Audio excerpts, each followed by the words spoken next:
Então vai aqui uma pergunta, tem uma mulher que falou assim, como deixar meu marido com muito desejo em mim? Precisa muito não, né? Isso é muito sério, né? E que perguntas, né? Porque são 3 áreas que eu vejo muito juntinhas, assim. Dificilmente a gente vai, na verdade, falar de sexo sem falar da espiritualidade, porque sexo é troca de pedaços, é troca de corpo, alma e espírito. Sexo é mais espiritual do que carnal, né? Eu falo que é muito mais profundo do que a gente pensa que é ali a penetração. Não é totalmente espiritual, né? E claro, é carnal, que Deus fez a carne. Mas também envolve dinheiro, porque quando o homem está com a autoestima sexual ferida, normalmente ele vai ter problemas com finanças, né? Não é regra. Mas assim, como deixar esse marido feliz? Com fome, no parquinho. Inclusive quando tá com muita conta, né? Mas vou falar de uma coisa que ativa a masculinidade do homem e ajuda na questão da produção financeira, né? Que é relacionado a ativar a masculinidade desse homem. Alguns homens, eles deixam de desejar a mulher porque a mulher é muito forte, muito macho. A mulher faz tudo, a mulher resolve, a mulher é aquela mulher que arrasta, pega, faz, resolve. Ela é tão forte que ela manda no marido. E sem perceber, ela vai perdendo a feminilidade que atrai aquele homem e vai se tornando meio mãe. Você falou uma coisa, é verdade. Hoje, eu acho muito feio nessas mulheres lutando, não é? UFC, essas mulheres dirigindo caminhão, não é? Assentando tijolos. Eu acho que não é para mulheres, como não é para o homem. Hoje eu ouvi um podcast de mulheres e elas dizendo sobre a desconstrução da masculinidade, né? Aí uma delas é assim, ó, quem vai à guerra por nós? O homem que faz a sobrancelha?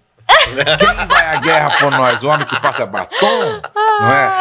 Aí a outra falou assim, não, gente, nós não podemos desconstruir a masculinidade, porque se nós estamos aqui agora desfrutando dessa energia, é porque tem macho cuidando das máquinas lá, não é? Se a gente está usando o banheiro, é porque tem macho cuidando dessa parte aí como é que fala, dos esgotos, aí cuidando dessa... Então o que você falou é uma verdade, tem muitas mulheres que vai perdendo, não é, a feminilidade e afastando o marido, né? E é algo meio silencioso, porque às vezes aquela mulher, ela precisou desenvolver aquela força para lidar com a vida. Às vezes abandono, rejeição, abusos. Só que sem perceber, ela se tornou tão macho, que ela fere a masculinidade do homem. E aí aquele homem não vai ter uma produção de testo. Tem várias coisas envolvidas, né? Espirituais, emocionais, físicas, porque o emocional vai gerar um psicossomático. Às vezes aquele homem passa a se sentir mais fraco, sem utilidade. Ele não se sente mais poderoso dentro de casa, no sentido de poder de decisão, poder de ir lá matar barata, porque a mulher mata. Ele não troca o gás porque a mulher troca.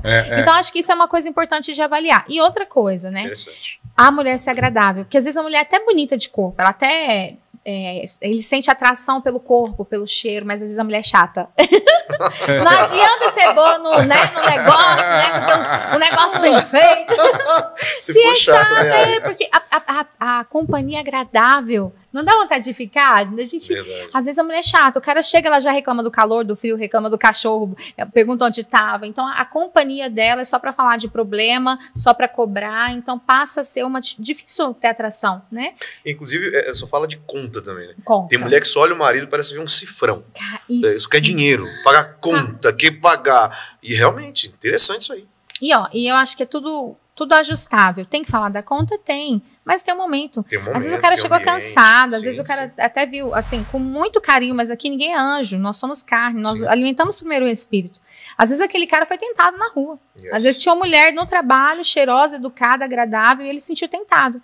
Mas aí ele foi pra casa, e ele pensou, não vou pecar, eu quero a minha mulher. Mas quando chegou em casa, a mulher tava lá, descabelada, vestida na bermuda dele. A treva. Como que vai desejar a treva, né? Com o resto de rímel, parecendo urso panda, mal-humorada, difícil. Então, assim, tem que ter cuidado com a imagem, né? E às vezes são detalhes que algumas mulheres racionalizam o erro dizendo... Não, é porque você não está na minha pele, não é? Eu trabalho todo dia, eu trabalho durante o dia, tenho que chegar em casa, tenho que arrumar a casa. Ou seja, elas acham que porque fazem bastante, fazem muito, podem se desleixar. Não, e às vezes pro trabalho vai bonita. Gasta exatamente. 30 minutos no espelho, passando chapinha, fazendo maquiagem, vai perfumada. Então, ela oferece, às vezes, a melhor versão dela lá no trabalho. A mais simpática, a mais bonita, a mais cheirosa. E dentro de casa fica o resto. Exatamente. Tá certo um dia ou outro tá cansado. Eu sei, eu também tenho as minhas responsabilidades. Mas se esforça para ser uma pessoa que ele deseja estar perto, deseja cheirar, né? E ter ali uma boa aparência. Isso é. Já que nós estamos falando com as mulheres aqui, eu estava falando hoje na live, né? E foi legal que as mulheres gostaram, né? E os homens também. O grande problema, às vezes, é algumas mulheres que não se abrem para a mudança e dizem, eu sou assim, é o meu temperamento. Então ela acorda mal-humorada, entendeu? Ela acorda estúpida, ela acorda desarrumada e não se arruma, e não se arruma quando começa o dia, e ela simplesmente acha que o marido tem que suportá-la assim, os filhos têm que suportá-la assim, porque ela é assim. Não, nós não somos, nós somos seres educáveis, né, Igor? Seres em aprendizado, né? Uhum. É muito interessante a mulher, só deixar claro, então, não estamos contra as mulheres, pelo amor de Deus. Não, nós queremos ajudar as mulheres. Então, assim, é muito interessante a gente entender cada um o seu papel. Então, quando a mulher entende o papel dela e o homem também, senão a gente fica naquele negócio, aquele velho ditado, quem nasceu primeiro, o ovo ou a galinha, né? Ou seja, às vezes a mulher tá assim porque também tem um homem que ama do lado. Se sente literalmente mal amada.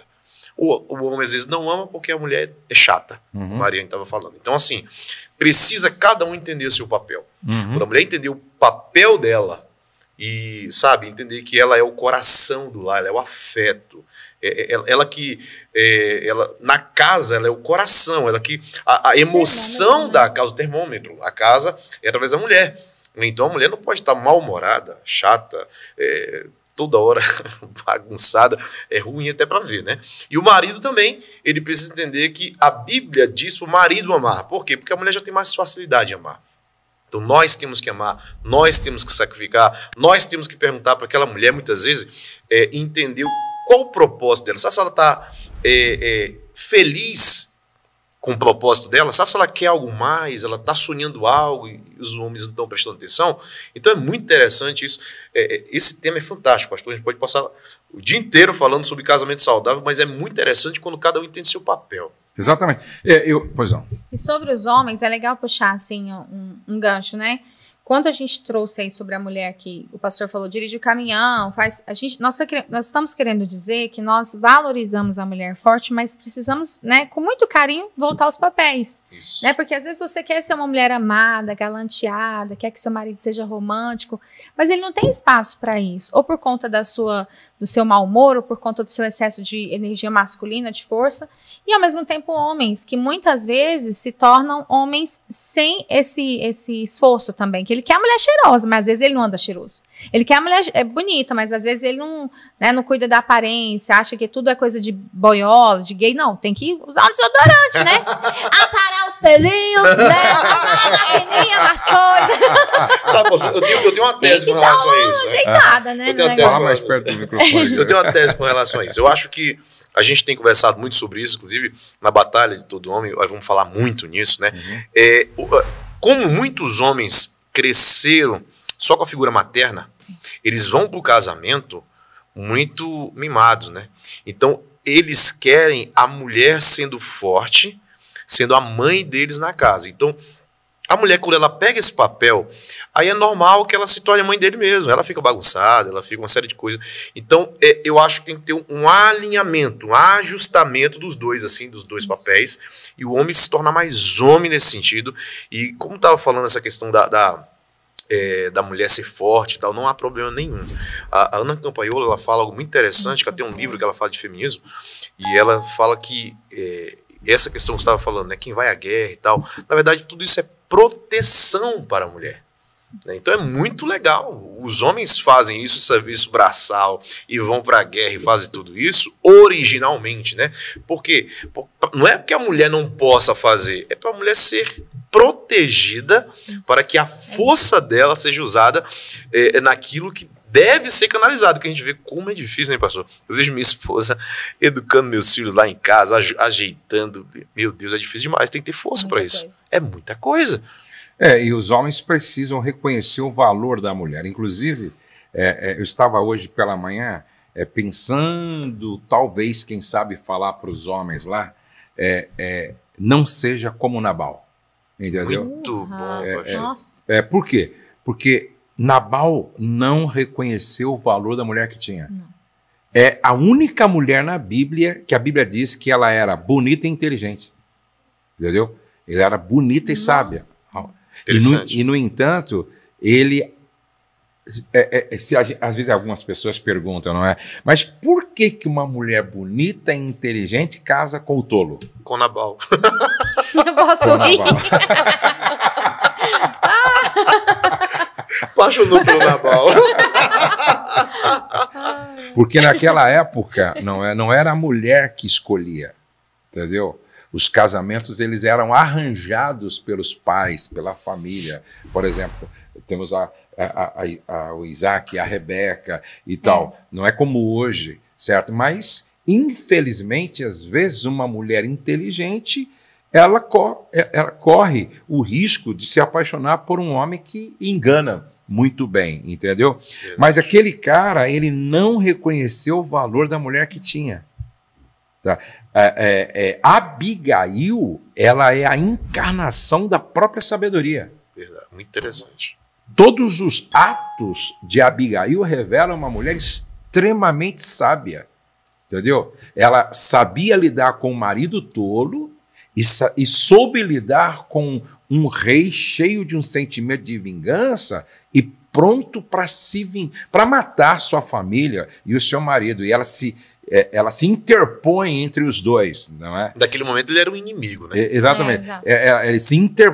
Então ela, ao mesmo tempo que ela consegue serenar o coração de Davi, ela protege o marido tolo. Interessante. Ela poderia, olha só, ela poderia... Olha o equilíbrio, né? Exatamente. Ela poderia dizer o seguinte, agora é a hora de eu... ficar viúva. Me livrar do meu marido. Agora é a hora de me livrar do meu marido. Hora da vingança. Era a hora dela chegar para Davi. Para Davi é o seguinte, o cara não vale nada, o cara é um tolo, ele encarnou o nome dele e eu quero ser sua, me leva, entendeu? Me leva, nem se for para me ser empregada sua, entendeu? E mata aquele cara, mas não. Ela aplaca a ira de Davi, protege o marido e aí Deus faz justiça por ela. Tem muitos homens que têm uma esposa parecida com Abigail e só vai reconhecer o valor quando perder. Interessante, pastor, que Provérbios fala sobre isso, né? Mulher sábia, quem a achará? Essa pergunta retórica está falando o seguinte, que tem muitas mulheres, mas a sábia é difícil de achar, que o valor dela muito excede o mais valiosos rubis. Ou seja, não é fácil encontrar uma Abigail. Não é. Não é fácil, uma mulher sábia.